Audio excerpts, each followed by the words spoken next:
Il eut alors une idée. Il avait pris soin de mettre son téléphone cellulaire dans la poche intérieure de sa combinaison de plongée.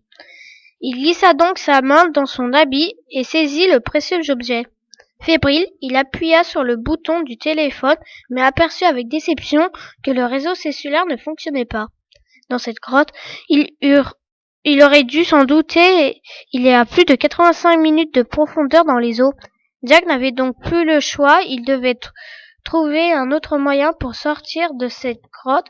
Pour retrouver son fils, son regard se dirigea vers les bonbonnes d'oxygène. Et il se souvint avoir vu l'épave du F-28 non loin de la grotte. Et s'il y avait des bonbonnes à l'intérieur? Jack prit alors son équipement et plongea vers l'épave du bateau.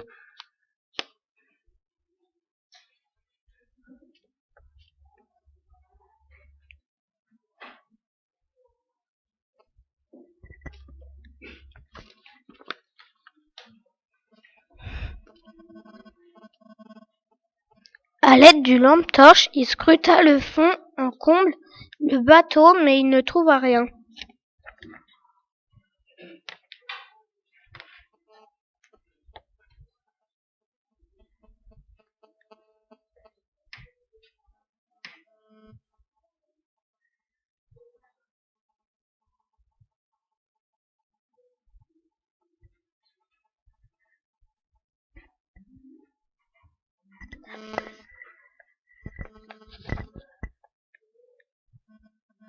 Il retourna rapidement à la grotte avant de manquer d'oxygène.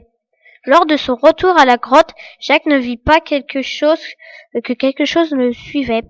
Au moment où il s'apprêta à sortir de l'eau, une tentacule visqueuse s'enroula autour de son mollet. Jack se retourna et vit avec effroi qu'une centaine de méduses à l'apparence monstrueuse l'avaient suivi jusque dans la grotte. Il tenta de se libérer à l'emprise de la créature, mais sans succès. Il aperçut alors une décharge électrique anormale qui le laissa sans connaissance.